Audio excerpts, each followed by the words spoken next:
The water crisis in India has taken the shape of ticking bomb ready to explode soon. Good day all of you. We, the students of Ruby House, are presenting a documentary film and our topic is water pollution. Now, the question arises that what is water pollution? Water pollution is the contamination of water bodies, usually as a result of human activities. Water bodies includes lakes, rivers, oceans, groundwater, etc. Water pollution can be caused by a plethora of different contaminants, including toxic waste, petroleum, and disease-causing microorganisms. Do you know water pollution can also harm our body? So let's see how can it affect our body. Bacterial, viral, and parasitic diseases like typhoid, cholera, hepatitis, skin infection, and gastrointestinal are spreading through polluted water. It is recommended to examine the water quality on regular basis to avoid its destructive effects on human health.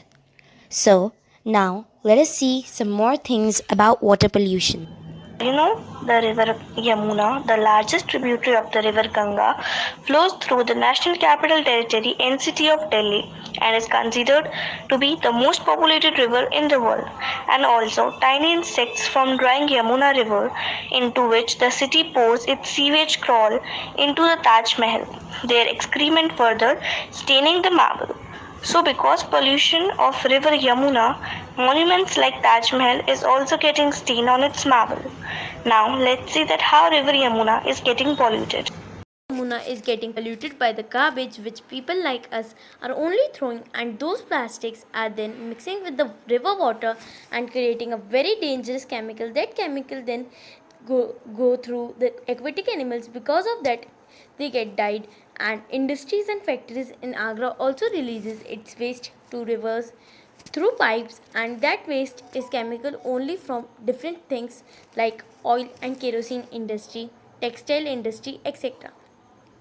These things pollute the rivers and lakes in Agra, and after mixing of all these chemicals in water, all the aquatic animals also get harmed, and when the water go in this river by rain, then it gets polluted also. And also, when some farmers tried to water their crops by river Yamuna, their crops get totally dried, and if it doesn't get dried, then it causes harm after eating the grains of the crops.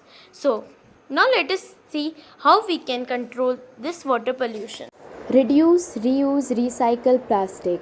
It is very difficult to break down plastic after it is produced. Maximum of the plastics which we use end up with the water supply.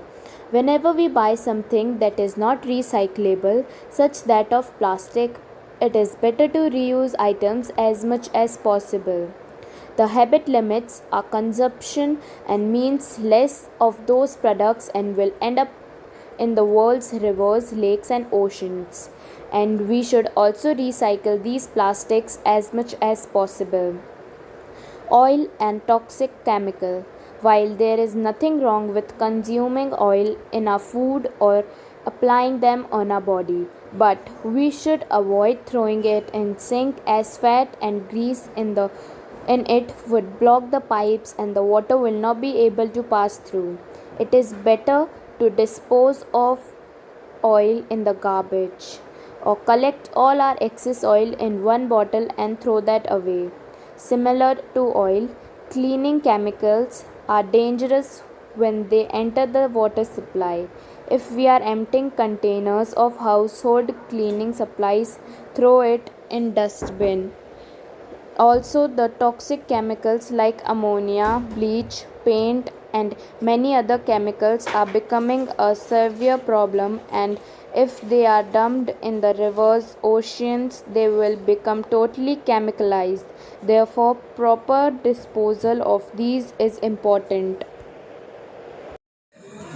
Do not throw away medicines. Never throw away medicines in the water supply, either if you do not need them. It is a bad idea to flush pills, liquids, or powder medications or drugs down the toilet or crush them in your kitchen sink disposals. Hormones and other compounds end up causing adverse effect on aquatic animals, on septic system and containment drinking water. Follow the safe way of proper disposals for all types of medical waste. Garbage disposals. Even though most homes have a garbage disposal system in the sink, it is better to use it as rarely as possible. This system can break down solid objects, but those items are harmful for water supply. It is better to throw them in a trash bin. Dishwashing or laundry. Only use your dishwasher or washing machine when it is close to being full. Using these machines to clean one or two dishes or a few pairs of clothes is an incredible waste of water. The less amount of water you use during washing, the less you promote water pollution. Limit the use of detergents and bleaches. While it is okay to use detergents and bleaches in dishwashers and washing machines, it is better to limit your use as much as possible.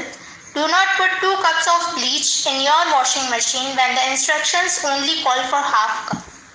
Volunteer and help cleaning of beaches, rivers and localities. Sometimes you cannot afford to donate, but you can volunteer to help clean up the local rivers or beaches or help collect thrown away chemicals from local residents. Some environmental groups regularly need volunteer labor. Join them.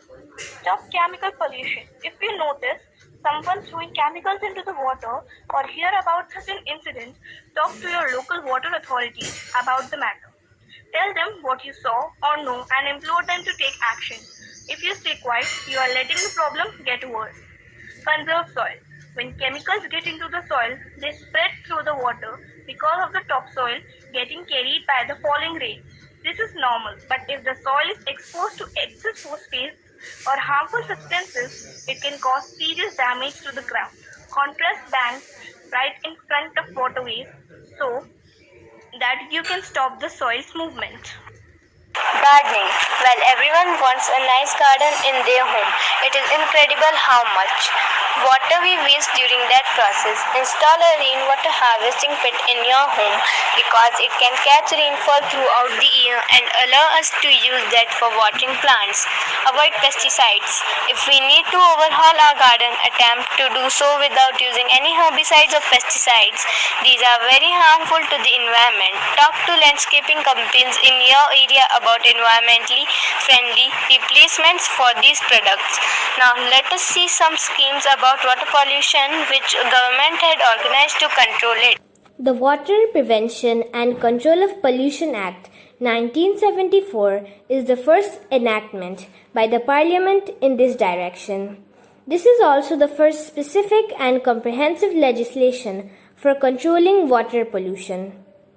National River Conservation Plan (NRCP) is the centrally funded scheme launched in 1995 aimed at preventing the pollutions of river. Namami Gange. The Namami Gange program is an integrated conservation mission initiated as a flagship program by the Union government for controlling pollution of River Ganga. Now, let's make an eye on some facts about water pollution. India has more than 1.2 billion people, but only a little over 30% of its population lives on less than $1.25 a day. Around 80% of India's water is severely polluted because people dump raw sewage, silt and garbage into the country's rivers and lakes. This has led to water being undrinkable and the population having to rely on illegal and expensive sources. Each year, more than 1.5 million Indian children die from diarrhea. Out of the entire Indian population, experts predict that 40% of people may not have a connection to a clean water source by 2030. Aren't we aware of the different problems occurring in our nature, especially in different bodies of water? Water pollution is the cause of our undisciplined actions and irresponsibility. We, Humans are only creating problems that consequently we will also carry the burden of these problems. We all know that water pollution can affect our health badly and seriously. It can cause such sickness and disease that will badly affect our health. We all know how important water is. Water is essential to our body. Neither we nor every living thing can't survive without water. And so, therefore, we should keep, protect, save, and help prevent our waters from being polluted. We should act as early as now. We should save rivers, seas, and oceans and other bodies of water because we will also bear the burden of this problem. We should not wait for the time until people are competing just to get sufficient, fresh, and clean water. The time where clean water is insufficient to the people and animals, and the time when our sources of water are diminishing, or until the time where there are totally no sources of water. And so, let us be disciplined and responsible enough to save, protect, and conserve not only sources of water but also our Mother Nature because our nature provides and helps us in our daily lives. Let's just realize how important our Mother Nature is. It is our only source of living. Let us not destroy it nor pollute it. Let us act for a change. We need and we should help save and conserve our Mother Nature, especially the different bodies of water. Absolutely, there are many simple ways in how we can help. Change ourselves before we construct changes in our nature. Act right now